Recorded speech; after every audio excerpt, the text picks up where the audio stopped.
ഈ സായം സന്ധിയിൽ ആത്മീയ യാത്രയിൽ ശാന്തിപഥം എന്ന ആത്മീയ യാത്രയിൽ എത്തിച്ചേർന്ന എല്ലാവർക്കും എൻ്റെ കൂപ്പുകൈ. നമ്മളിപ്പോൾ വിശകലനം ചെയ്യുന്നത്, പഠിക്കുന്നത് ഭഗവത്ഗീതയിലെ 2-ാമത്തെ അധ്യായമായ സാഖ്യയോഗമാണ്. സാഖ്യയോഗത്തിലെ ഭഗവാൻ അർജുനോട് പറയുന്ന, ഉപദേശിക്കുന്ന ആത്മീയ തത്വങ്ങളെ കുറിച്ചാണ്, ആത്മാവിനെ കുറിച്ചാണ് നമ്മൾ പഠിച്ചുകൊണ്ടിരിക്കുന്നത്. ആചാര്യൻ ശ്രീ ദിനേശ് സാർ ഈ ശാന്തിപഥത്തിലൂടെ ആത്മീയതയുടെ ഒരു ക്ലാസ് എടുക്കുകയുണ്ടായി. എല്ലാവരും അത് ശ്രദ്ധിച്ച് കാണുമെന്ന് വിചാരിക്കുന്നു. വിഷയം മോക്ഷം, മോക്ഷദായകമായ കാര്യത്തെക്കുറിച്ചും മോക്ഷം ലഭിക്കാൻ വേണ്ടി എന്താണ് ചെയ്യുന്നതിനെ കുറിച്ചും വിശദമായ ക്ലാസ് ഇവിടെ നടന്നു. അതിൻ്റെ ഭാഗം തന്നെയാണ് ആത്മാവ് അറിഞ്ഞാൽ മോക്ഷത്തെ ലഭിക്കേണ്ട കാര്യത്തെക്കുറിച്ചും വിശദമായി പറഞ്ഞു. അത് വളരെ സാന്ദർഭികമായും ഉപകാരപ്രദമായും തോന്നുകയാണ്. കാരണം നമ്മളിപ്പോൾ വിശകലനം ചെയ്യുന്നത് ആത്മാവിനെ കുറിച്ചാണ്. വരുന്ന ശ്ലോകങ്ങളിൽ ഭഗവാൻ അർജുനനോട് ഉപദേശിച്ച ആത്മീയ തത്വങ്ങൾ, ആത്മാവിനെ കുറിച്ചുള്ള തത്വങ്ങളും ആത്മാവ് എന്താണ് എന്നതിനെ കുറിച്ചുമാണ് നമ്മൾ പഠിക്കാൻ വേണ്ടി പോകുന്നത്. ഇത് ഈ അധ്യായത്തിൽ മാത്രമല്ല, നമ്മുടെ 8-ാമത്തെയും 9-ാമത്തെയും അധ്യായത്തിൽ കുറച്ചുകൂടി വിശദമായി മോക്ഷത്തെക്കുറിച്ച് പറയുന്നുണ്ട്. മോക്ഷം ലഭിക്കാനുള്ള മാർഗങ്ങളും നമ്മുടെ ഈ ജന്മത്തിൽ ചെയ്യുന്ന കർമ്മങ്ങൾക്ക് അനുസൃതമായി നമുക്ക് ലഭിക്കാവുന്ന മോക്ഷങ്ങളും ബ്രഹ്മപദത്തെക്കുറിച്ചും വിശദമായി പറയുന്നുണ്ട്. പക്ഷെ ഇപ്പോൾ ആത്മാവ് എന്നാൽ എന്താണ് എന്നതിനെ കുറിച്ച് ഭഗവാൻ പറയുന്നതാണ് നമ്മൾ പഠിച്ചുകൊണ്ടിരിക്കുന്നത്. 21-ാമത്തെ ശ്ലോകം. വേദാവിനാശിനം നിത്യം യേനം അജമവ്യയം കഥം സ പുരുഷ പാർത്ഥ കഖായതി ഹന്തികാം. ഹേ പാർത്ഥ, യാതൊരുവൻ ഏനം ഈ ആത്മാവിനെ നിത്യമായും അവ്യയം ക്ഷയമില്ലാത്തവനായും അജം ജന്മമില്ലാത്തവനായും അവിനാശിനം വിനാശമില്ലാത്തവനായും നാശമില്ലാത്തവനായും വേദ അറിയുന്നുവോ, സാ പുരുഷ ആ പുരുഷൻ കം ആരെ എങ്ങനെ കൊല്ലുന്നു, ഹന്തി കൊല്ലുന്നു, തഥ അപ്രകാരം തന്നെ കം ആരെയും ഖാദേരി ആരും കൊല്ലപ്പെടുന്നുമില്ല. ഇത് ഈ കൊല്ലുന്നതിനെ കുറിച്ചും കൊല്ലുന്നതിന്റെ കാരണങ്ങളെ കുറിച്ചുമുള്ള പശ്ചാത്തലം കഴിഞ്ഞ 2 ശ്ലോകങ്ങളിലായി പറഞ്ഞു. ആ ശ്ലോകത്തിൽ തന്നെ ഉള്ള ആവർത്തനമാണ് ഇവിടെ വരുന്നത്. നമുക്കൊരു ഇനിയുമുള്ള ശ്ലോകങ്ങളിൽ ആവർത്തിച്ച് വരുന്നത് കൊണ്ട് ഈ ആവർത്തിച്ച് വരുന്നതിനെ കുറിച്ച് മാത്രം സൂചിപ്പിക്കാം. ഇതില് ഈ പണ്ഡിതന്മാർ നിരുക്തി ദോഷം എന്ന ഒരു ദോഷം ആരോപിച്ചിട്ടുണ്ട്. ഇതിലല്ല, ആവർത്തിച്ച് ഒരു കാര്യം തന്നെ പറയുന്നത് നിരുക്തി ദോഷം എന്ന അതിൽ വരും, നിരുക്തി ദോഷം എന്ന രീതിയിൽ വരും. പക്ഷെ ഇവിടെ അത് ബാധകമല്ല. കാരണം ഇവിടെ എന്താണ് നടക്കുന്നത്? ഇവിടെ ഗുരു ശിഷ്യ സംവാദമാണ്. ഒരു ഗുരുവിന്, ഇവിടെ ഗുരുവാരാണ്? ഭഗവാനാണ്. ശിഷ്യനോ അർജുനൻ. ഒരു ഗുരുവിന് ഒരു ശിഷ്യനോട് പറയുന്നത്, അല്ലെങ്കിൽ ശിഷ്യന് പറഞ്ഞു കൊടുക്കുന്നത്, പഠിപ്പിക്കുന്നത് ഒരു തവണ മാത്രമായിരിക്കില്ല. നമ്മുടെ ക്ലാസ്സിൽ പഠിക്കുമ്പോൾ അധ്യാപകൻ പറയുന്നത് ഒരു തവണ മാത്രമായിരിക്കില്ല. നമ്മുടെ മനസ്സിലെ താഞ്ഞു തറിക്കാൻ, നമ്മുടെ ചിന്തയിലെ താഞ്ഞു തറിക്കാൻ വേണ്ടി, നമ്മുടെ ചിന്തയിലേക്ക് അത് വരാൻ വേണ്ടി ആവർത്തിച്ച് വിശദമായ തലങ്ങളിലൂടെ, വീക്ഷണങ്ങളിലൂടെ അത് നമുക്ക് പഠിപ്പിച്ചു തരും. അപ്പം മാഷ് ഇത് പറയുമ്പോൾ എന്താ മാഷെ പറഞ്ഞുകൊണ്ടിരിക്കുന്ന നമ്മളാരും പറയില്ലല്ലോ. അത് അധ്യാപകന്റെ കടമയാണ് വ്യത്യസ്തമായ രീതിയിലൂടെ പഠിതാവിനെ പഠിപ്പിക്കുക എന്നുള്ളത്. അതേ ഭഗവാൻ ചെയ്തിട്ടുള്ളൂ. കഴിഞ്ഞ പ്രാവശ്യത്തിലെ 2 ശ്ലോകങ്ങളിൽ ഞാനത് സാന്ദർഭികമായി പറഞ്ഞു. ഭഗവാൻ തന്നെയാണ് ഉപനിഷത്തും വേദവും ഒക്കെ പറഞ്ഞത്. ഭഗവാൻ ഉദ്ധരിച്ചത് ബൃഹദാരണ്യോപനിഷത്തിലെ 18ഉം 19ഉം ശ്ലോകം ആണ് ഭഗവാൻ ഉദ്ധരിച്ചത്. ആ ശ്ലോകം തന്നെ, അതിന്റെ അർത്ഥം തന്നെ വീണ്ടും വരുമ്പോൾ തെറ്റിദ്ധരിക്കരുത്. അത് പഠിക്കാൻ വേണ്ടിയുള്ളതാണ്. അർജുനന് മാത്രമല്ല, ഇത് പഠിക്കുന്ന എല്ലാവർക്കും വേണ്ടിയുള്ളതാണ്. അതുകൊണ്ട് ശ്രദ്ധിച്ച് അടുത്ത ശ്ലോകങ്ങളിലൂടെ പഠിക്കാം. ഈ ശ്ലോകത്തിന്റെ അന്വയം: ഹേ പാർത്ഥാഃ, യാ ഏനം നിത്യം അവ്യയം അജം അവിനാശിനം വേദാഃ സാ പുരുഷ കഥം ഹന്തി തഥാ കം ഖാദയതി. അർത്ഥം: യാതൊരുവൻ ഈ ആത്മാവിനെ നിത്യനായും ക്ഷയമില്ലാത്തവനായും ജന്മമില്ലാത്തവനായും നാശമില്ലാത്തവനായും അറിയുന്നുവോ, ആ പുരുഷൻ ആരെങ്കിലും കൊല്ലുന്നുവോ, ആരാലും കൊല്ലപ്പെടുന്നുണ്ടോ? അതാണ് ശ്ലോകത്തിന്റെ അർത്ഥം. ഇത് ഞാൻ നേരത്തെ പറഞ്ഞ പോലെ കഴിഞ്ഞ ശ്ലോകത്തിൽ ന ജായതേ മ്രിയതേ വാ കദാചിത്, ഒരിക്കലും ജനിക്കുന്നുമില്ല, ഒരിക്കലും മരിക്കുന്നുമില്ല.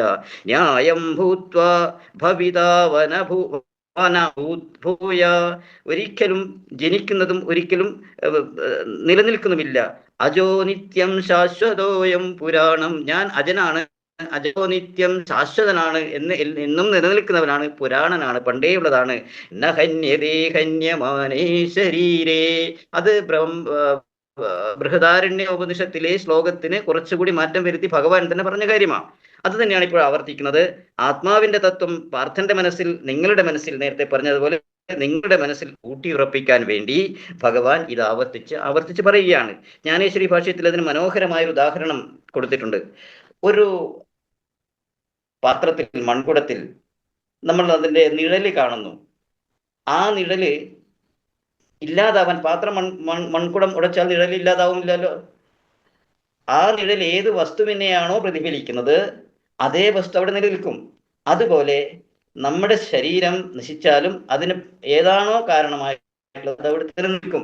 അടുത്ത ശ്ലോകങ്ങളിലൂടെ അത് കുറെ കൂടി വ്യക്തമാക്കുകയാണ് ഭഗവാൻ. ഇത് ആത്മാവിന്റെ കാര്യം. ഈ ആത്മാവ് എന്താണ് ചെയ്യുന്നത്?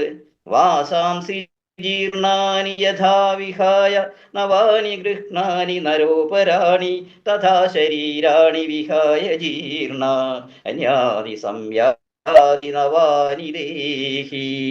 എന്താ ചെയ്യുന്നത്? നരാഹ, മനുഷ്യൻ, യഥാ, ഏതു പ്രകാരം, ജീർണാനി, ജീർണിച്ച, വാസാംസി, വസ്ത്രങ്ങളെ, വിഹായ, ഉപേക്ഷിച്ചിട്ട്, നവാനി, പുതിയ, അപരാണി, വേറെ വസ്ത്രങ്ങളെ, ഗൃഹ്ണാദി, ഗ്രഹിക്കുന്നുവോ, തഥാ, അതുപോലെ, ദേഹി, ആത്മാവ്, ജീർണാനി, ജീർണമായ, ശരീരാണി, ശരീരങ്ങളെ, വിഹായ, ഉപേക്ഷിച്ചിട്ട്, നവാനി, പുതിയവയെ, അന്യാനി, വേറെ ശരീരാണി, ശരീരങ്ങളെ, സംയാതി, പ്രാപിക്കുന്നു. എന്താ പറയുന്നത്? അന്വയം: നര യഥാ ജീർണാനി വാസാംസി വിഹായ നവാനി അപരാണി ഗൃഹ്ണാതി തഥാ ദേഹി ജീർണാനി ശരീരാണി വിഹായ നവാനി അന്യാനി ശരീരാണി സംയാതി.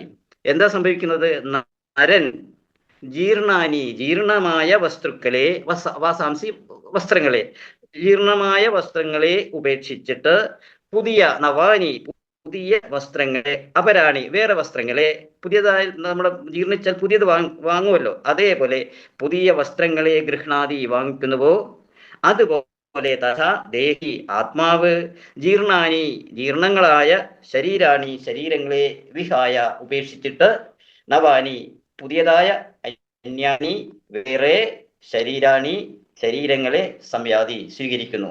ഇവിടെ എല്ലാം പുല്ലിംഗമാണ്. ശരീരാണി, ശരീരങ്ങൾ. ഈ ആത്മാവ് അജനാണ്, നിത്യനാണെന്നൊക്കെ പറഞ്ഞു. ഈ ആത്മാവ് ഒരു തവണ ഒരു ശരീരം സ്വീകരിച്ച് ആ ശരീരം ജീർണമായാൽ മറ്റൊരു ശരീരത്തെ പ്രാപിക്കുന്നു. അതാണ് ജീർണാനി. ഒരു തവണ ഒരു ശരീരം സ്വീകരിച്ചുകൊണ്ട് അത് അവിടെ അവസാനിക്കുന്നില്ല.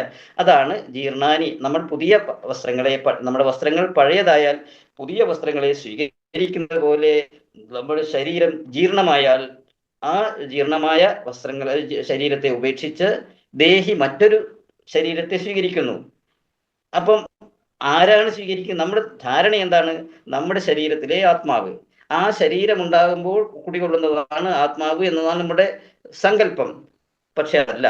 നമ്മുടെ ശരീരവും നമ്മുടെ ജീവിതവും ഒക്കെ നിയന്ത്രിക്കുന്നതും ഉൾക്കൊള്ളുന്നതും തെരഞ്ഞെടുക്കുന്നതും, അതിന് തെരഞ്ഞെടുക്കുന്നുള്ളതാണ്. നമ്മുടെ ശരീരത്തെ തെരഞ്ഞെടുക്കുന്നത് ആത്മാവാണ്. അപ്പൊ അതെങ്ങനെ നമ്മൾ സെലക്റ്റീവ് ആകുന്നു എന്നുള്ളത് പിന്നീടുള്ള 8ാമത്തെയും അധ്യായത്തിലെയും രാജഗുഹ്യ യോഗത്തിലും അക്ഷരബ്രഹ്മയോഗത്തിലൊക്കെ പറയുന്നുണ്ട്. പക്ഷെ ഇപ്പൊ ഇത് മാത്രം മനസ്സിലാക്കുക: നമ്മുടെ അകത്തുള്ള ദേഹത്തിലിരിക്കുന്ന ദേഹി ആത്മാവ്, ആത്മാവിന്റെ സ്വന്തം ഇച്ഛാനുസരണമാണ് നമ്മുടേതായ ശരീരങ്ങൾ സ്വീകരിക്കുന്നത്. ചിലപ്പോൾ ജീർണാനി ആയിരിക്കില്ല, ചിലപ്പോൾ ഈ പുതിയ വസ്ത്രം ചിലപ്പോൾ പുതിയ വസ്ത്രം തന്നെ കീറിപ്പോവും. അങ്ങനെയുള്ള സമയത്തും ഈ നശിച്ച വസ്ത്രത്തെ മാറ്റുന്നത് പോലെ മറ്റൊരു ശരീരത്തെ ആത്മാവ് സ്വീകരിക്കുന്നു. അതിന് പല കാരണങ്ങളും ഉണ്ടാകും, അത് പിന്നീടത് പറയാം. ഇതാണ് നമ്മുടെ ആത്മാവിനകത്ത്, നമ്മുടെ ശരീരത്തിനകത്തിരിക്കുന്ന ആത്മാവിന്റെ പ്രത്യേകത. മനുഷ്യൻ ഏത് പ്രകാരം ജീർണിച്ച വസ്തുക്കളെ ഉപേക്ഷിച്ച് പുതിയ വസ്തുക്കളെ സ്വീകരിക്കുന്നതുവോ അതേപോലെ നമ്മുടെ ശരീരം സ്വയം ജീർണമായാൽ ആ ജീർണിച്ച ശരീരത്തെ ഉപേക്ഷിച്ച് ആത്മാവ് മറ്റൊരു ശരീരത്തെ കണ്ടെത്തുന്നു. അത് സെലക്റ്റീവാണ്. ശരീരം വന്നുകൊണ്ടും പോയിക്കൊണ്ടും ഇരിക്കുന്നത്, ആത്മാവ് സ്ഥിരമാണ്, ശരീരം അസ്ഥിരമാണ്. അത് ക്രിയയില്ലാത്തതാണ്. ഈ ആത്മാവിന്റെ സ്വഭാവം ആത്മാവ് സ്വീകരിക്കുന്നെങ്കിൽ പോലും അതിനൊരു ആക്ഷൻ ഇല്ല. അത് വിക്രിയമല്ല. അതുകൊണ്ട് അവിക്രിയം എന്ന് ആത്മാവിനെ കുറിച്ച് പറയും. പിന്നെ എന്താണ് ആത്മാവിന്റെ പ്രത്യേകത? ഭഗവാൻ പറയുന്നു 23-ാമത്തെ ശ്ലോകം. നൈനം ചിന്നന്തി ശസ്ത്രാണി നൈനം ദഹതി പാവകാഃ ന ചൈനം ക്ലേദയന്താപോ ന ശോഷയതി മാരുതാഃ. എന്താണ് ഇതിന്റെ പ്രത്യേകത? നൈനം ചിന്നന്തി ശസ്ത്രാണി, നമ്മുടെ ശരീരത്തെ ശസ്ത്രങ്ങൾ കൊണ്ട്, ആയുധം കൊണ്ട്, നമ്മുടെ ആത്മാവിനെ ശസ്ത്രങ്ങൾ കൊണ്ട്, ആയുധങ്ങൾ കൊണ്ട് മുറിവേൽപ്പിക്കാൻ കഴിയില്ല. പിന്നെയോ നൈനം ന ഏനം ദഹതി പാവക, ഒരിക്കലും നൈനം ഒരിക്കലും അഗ്നിയെ കൊണ്ട് നശിപ്പിക്കാനും കഴിയില്ല. ദഹതി പാവക, പാവകൻ അഗ്നി, അഗ്നി ഒരിക്കലും നശിപ്പിക്കുന്നില്ല നമ്മുടെ ആത്മാവിനെ. ന ചൈനം ക്ലേദയന്ത്യാപോ, ഒരു തരത്തിലും ജലത്തിനെ ഇതിനെ അലിയിപ്പിക്കാൻ കഴിയുന്നില്ല. അതുപോലെ തന്നെ ന ശോഷയതി മാരുതാഃ, മാരുതന്, വായുവിന് ഇതിനെ ശോഷിപ്പിക്കാൻ കഴിയില്ല. കാറ്റത്തൊന്നും അലിഞ്ഞു പോകില്ല. അതാണ് ആത്മാവിന്റെ സ്വഭാവം. അന്വയിക്കാം. ശസ്ത്രാണി ഏനം ന ചിന്നന്തി, പാവക ഏനം ന ദഹതി, ആപ ഏനം ന ക്ലേദയന്തി, മാരുതാഹ ഏനം ന ശോഷയതി ച. അതുപോലെ മാരുതനും വായുവും ഇതിനെ ശോഷിപ്പിക്കുന്നില്ല. ഇവനെ നമ്മൾ വേറൊന്ന് ശ്രദ്ധിക്കേണ്ടത്, ഈ വേദങ്ങളിൽ, ഉപനിഷത്തുകളിലൊക്കെ ആത്മാവിനെ ആത്മാവ് എന്നതിനേക്കാളും ഇവനെ എന്നാണ് പറയുന്നത്. ഏനം, ഇവനെ, ഏന, ഇവനാൽ എന്നൊക്കെയാണ് പറയുന്നത്. അതങ്ങനെ ഒരു സങ്കല്പമാണ് ഉള്ളത്. നമ്മൾ ഇന്നലെ പറഞ്ഞ ബൃഹദാരണ്യോപനിഷത്തിലും ഏനെന്ന് പറഞ്ഞിട്ടുണ്ട്. ഈ ആത്മാവിനെ ഏനം എന്നുള്ളത് അവനെ എന്നാണ് പറയുന്നത്, അവനെ എന്നുള്ളത് സങ്കല്പിച്ചുള്ളത്. അപ്പോൾ ഗീതയിലും ഏനം തന്നെയാണ് പറയുന്നത്. ഇവനെ, ഈ ആത്മാവിനെ ആരും ആയുധങ്ങൾ കൊണ്ട് വെട്ടിമുറിപ്പിക്കുന്നില്ല. ഇവനെ അഗ്നി ദഹിപ്പിക്കുന്നില്ല, ഇവനെ ജലം ദഹിപ്പിക്കുന്നില്ല, കാറ്റ് ഇവനെ ശോഷിപ്പിക്കുന്നുമില്ല. നാം ഓർക്കണം, ഈ സംവാദം, ഈ അർജുന ഭഗവാൻ കൃഷ്ണാർജുന സംവാദം നടക്കുന്നത് എവിടെയാണ്? യുദ്ധക്കളത്തിലാണ്. യുദ്ധത്തിൽ ശത്രുക്കളെ കൊല്ലാൻ വേണ്ടി പ്രേരിപ്പിക്കുകയാണ് ഭഗവാൻ. ആ സന്ദർഭത്തിലാണ്, ആ സിറ്റുവേഷനിലാണ് യുദ്ധക്കളത്തിന്റെ മധ്യത്തിൽ വെച്ച് അർജുനനെ ഉപദേശിക്കുന്നത്. അപ്പം ഭഗവാൻ പറയുന്നത് മറ്റുള്ളവരെ കൊല്ലേണ്ടി വരുമല്ലോ എന്നുള്ള ദുഃഖം അർജുനൻ ഉണ്ടായതും അത് മാറ്റിയെടുക്കുകയാണ് ഭഗവാൻ പറയുന്നത്. അപ്പോഴാണ് പറയുന്നത് ശസ്ത്രങ്ങൾ ശരീരത്തെ കൊല്ലുന്നില്ല, ശരീരത്തെ കൊല്ലുന്നു, ആത്മാവിനെ കൊല്ലുന്നില്ല. ഇവിടെ നിരവധി കാര്യമാത്ര പ്രസക്തമായ ശക്തിയുള്ള ശസ്ത്രങ്ങൾ ഉപയോഗിക്കുന്ന ആളാണ് അർജുനൻ, ഇല്ലാളിവരൻ. അർജുനൻ മാത്രമല്ല, ആരായാലും. അങ്ങനെ മറ്റൊരാളെ, ശത്രുവിനെ കൊല്ലുമ്പോൾ അയാളുടെ ശരീരമാണ് നശിക്കുന്നത്, അയാളാണ് നശിക്കുന്നത്. പക്ഷെ അയാളുടെ അകത്തുള്ള ആത്മാവ് നശിക്കുന്നില്ല. അത് ശസ്ത്രാണി നൈനം ചിന്നന്തി ശസ്ത്രാണി നൈനം ദഹതി പാവക, നൈനം ദഹതി ന ഏനം ദഹതി പാവക. പാവകൻ ഒരിക്കലും ഈ ആത്മാവിനെ നശിപ്പിക്കുന്നില്ല. പാവകൻ എന്ന് പറയുന്ന യുദ്ധക്കളത്തിലാണ്. അപ്പോൾ യുദ്ധക്കളത്തിൽ ആത്മാവിനെ നശിപ്പിക്കാനുള്ള ആയുധങ്ങൾ അന്നുണ്ടാവാം. ബ്രഹ്മാസ്ത്രം, ആഗ്നേയാസ്ത്രം അതുണ്ടാവാം.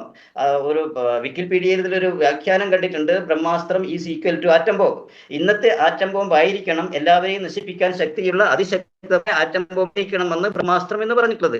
അപ്പം ഒരു തരത്തിലും ആത്മാവിനെ നശിപ്പിക്കാൻ പാടില്ല എന്ന് പറഞ്ഞാൽ, നീ ബ്രഹ്മാസ്ത്രം ഉപയോഗിച്ചാലും, ബ്രഹ്മാസ്ത്രം ഉപയോഗിച്ചിട്ടുണ്ട് അർജുനൻ, ഉപയോഗിച്ചാലും അത് ആരുടെയും ആത്മാവിനെ നശിപ്പിക്കുന്നില്ല.